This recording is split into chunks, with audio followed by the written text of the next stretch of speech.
Okay, recently we saw smartphones under budget are heating up. We saw Moto Edge 60 Stylus, OPPO K13, Vivo Z10, iQOO T4. Oh, sorry, it's... Now, 20 to 30,000 is my favorite price point because I feel you get the most value for money smartphones in this price range. Like curved OLED display, check. Telephoto camera, check. Super fast charging, check. So, if you have a budget of around 20,000 rupees and you want a solid overall phone, there are actually three phones that are just recently launched. Moto Edge 60 Fusion, Vivo T4, iQOO Z10. Now the thing is, if I show you Z10 and T4 side by side, corporate wants you to find the difference. There's no difference basically. Now we use these phones day and night to find out if you have 20,000 rupees, what's the best phone for you. So we'll compare the Moto Edge 60 Fusion versus the Vivo T4 and you will get a crystal clear answer.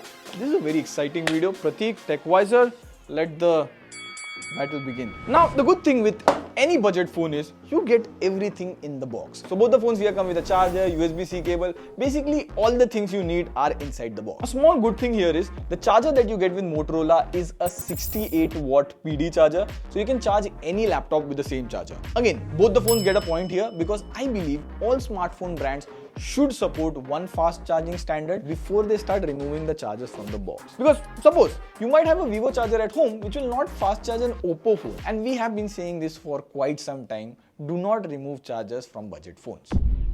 Now, the next thing is, which is one of the factors for some users to buy a phone, is design and durability. So, from the design point of view, if you hold both the phones in your hand, the Edge 60 Fusion feels very grippy and feels premium in the hands. Because first of all, it's slim and you get a vegan leather back. On the other hand, the Vivo T4 feels good and it is thin considering it has a 7300 mAh battery. But it has this big camera ring, which honestly feels uncomfortable because my fingers keep resting on this camera ring and then I see a lot of fingerprints on it. And also, this is kind of unnecessary. I'll tell you why it's unnecessary in just a moment. Now, design choices are subjective, but I like the design of the Edge 60 Fusion here. And it's not just in design. Even from the build quality point of view, both the phones here have military grade certification. The Vivo T4 comes with an IP65 rating, which is okay. It can manage a bit of splashes or rain. But the Edge 60 Fusion here comes with IP68 plus IP69 rating. So if the phone accidentally slips into the sink or accidentally drops into the bucket, it can survive those drops without any issues. Now, water damage is not covered under warranty, but IP68 and IP69 rating gives you a peace of mind that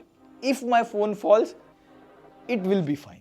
The rest you get Corning Gorilla Glass 7i on the Edge 60 Fusion, while you get Shield Glass on Vivo T4. So Edge 60 Fusion definitely gets the point here. Now coming to the part where we keep staring at the display.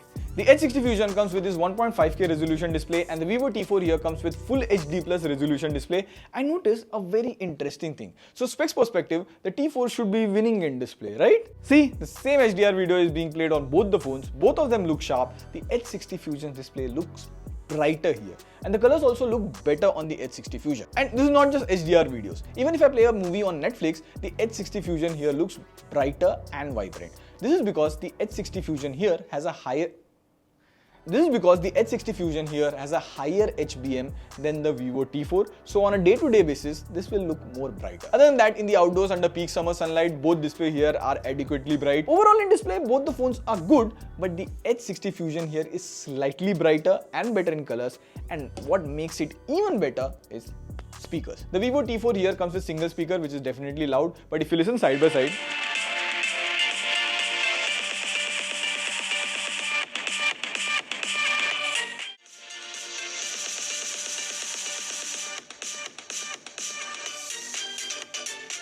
you can't beat a stereo speaker on Motorola. Plus, you also get Dolby Atmos support on Edge 60 Fusion, so the TWS or wired earphones experience is richer. So the Vivo T4 gets half a point, whereas the Edge 60 Fusion here gets the full point for stereo speakers and better display. Next up is battery. I feel 2025 has been a big W for battery tech. We started to see flagship phones getting 6000 mAh battery without getting bulkier or bigger. Now this battery thing has trickled down to mid-range phones as well. As a matter of fact, the battery thing currently is way better in mid-range phones because there are multiple phones in budget or mid-range segment that come with 6000, 7000 mAh battery or even more. Now the Edge 60 Fusion here comes with a 5500 mAh battery, whereas the Vivo T4 comes with a 7300 mAh of silicon anode battery. Now see, this is not exactly the silicon carbon battery that you see in flagships. In simple words, a battery consists of a cathode and anode. It uses a little bit of silicon carbon on the anode, which makes it compact and faster to charge. Hence, 7300 comes in this slim form factor. Now, on a single charge, in my usage of watching content, scrolling through reels, clicking photos and playing multiple games and all of that, the Vivo T4 lasted me almost 2 days. Whereas the H60 Fusion lasted me for 1 day. And speaking of charging, the H60 Fusion supports 68 watt fast charging, so it takes about 1 hour to top up the phone. Whereas the Vivo T4 supports 90 watt charging and it also takes about 1 hour to top up the phone. Now, the difference between charging time is not that much, but size does matter. So in battery and charging, the T4 gets the point here. Now, coming to one of the most important things which a lot of people consider while buying a phone, cameras. So the Moto H60 Fusion comes with a dual camera setup, and the main camera is a newer camera sensor, whereas the Vivo T4 comes with only a single camera and it is a slightly older camera sensor. Now, to keep the comparison fair, we only took photos from the main camera sensor because the T4 doesn't have an ultra wide angle camera. Now, if you see the photos from the H60 Fusion, they have a natural skin tone because the Vivo T4 sometimes add a yellow color to the photo, or it makes my skin tone too whitish. Now, the H60 Fusion also comes with an ultra wide angle plus macro lens which clicks good photos, plus it's good to have options just like you are for your crush. Also, the photos on the H60 Fusion are wider when compared to the T4. Now, in videos on the main camera, both the phones can shoot in 4K 30 FPS, and this is how the video looks. But the H60 Fusion can shoot 4K 30 FPS from the ultra wide angle lens as well. So overall in camera, just for the versatility and the quality of photos, I think the H60 Fusion gets a point here. Now, coming to the thing which could be a deal breaker for most people, software. The H60 Fusion comes with Motorola's Hello UI, which is based on Android 15, whereas the T4 comes with FunTouchOS 15 based on Android 15. Now, if you compare both of them side by side, the quick settings and the notification panel, the app drawer and the settings page, overall the design language of the Hello UI, it looks more clean, aesthetic and modern compared to the FunTouchOS 15. Now, how can we forget the AI features? Because a smartphone in 2025 without AI is like marrying your ex. Highly impossible. Now, most of the app on the phone sends some fluff marketing notifications and the notification shade gets crowded. So instead of you going through all those notifications or disabling permissions separately, just double tap on the back to activate Moto AI and select to update me. It beautifully summarizes the entire notification and gives you what you want. Removes all the unnecessary fluff. Other than that, if you have some important chain of thoughts going around your work, select use notes and record your audio. It transcribes your audio as well as generates a summary of them.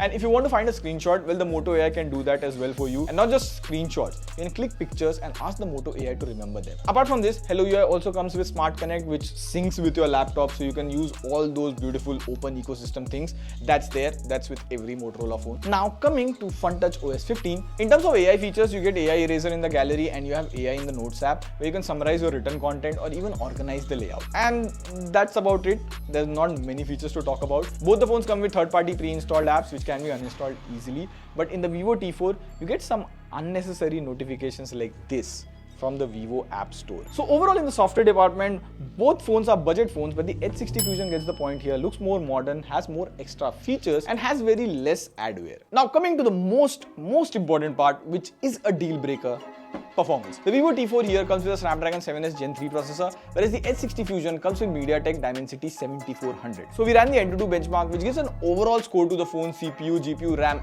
everything. So the Vivo T4 here scores around 7.95 lakh, whereas the H60 Fusion scores about 6.86 lakh. Next, we ran CPU throttling on both the phones to check if there is overheating. While the graph is green on both the phones, there is no throttling at all on the T4. But these are benchmarks.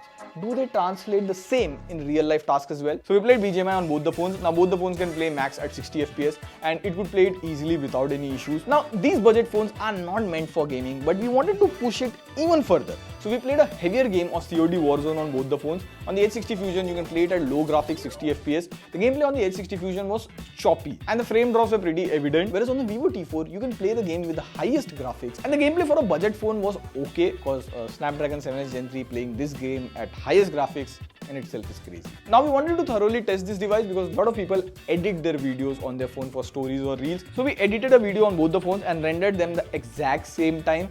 And surprisingly, the Moto H60 Fusion was the winner here. So it all depends on your usage and what kind of apps you use. So for day-to-day usage, the Moto H60 Fusion would do fine here. But when it comes to gaming and heavier tasks, the Vivo T4 here gets the point. And the winner is the H60 Fusion. Now, one thing to be considered is what's best for person A might not be best for person B. So listen carefully. When it comes to the Motorola Edge 60 Fusion, it serves as a solid all-rounder phone around 20,000 price range. So from having a good content watching experience to clicking good pictures to casual gaming, this can do it all. The Moto Edge 60 Fusion is priced at 22,999, but you get it for 20,999 with offers on Flipkart as well as Motorola.in. But if you are someone who has a long day at college or work and wants a phone that can play games better and can also last longer on a single charge on 5G, because majorly if you stay outside and use 5G all day, battery drains faster. In that case, you can consider the Vivo T4. The Vivo T4 is priced at 21,999. With offers, you get it same about 20,499. So choose wisely. Now we want to make more comparisons, especially in the 15 to 30,000 price range, the budget category. Like this video for that. Let us know which phone you want us to compare or which price range should we cover next in best smartphones. On that note, this is signing off. See you pretty soon. Pew pew pew.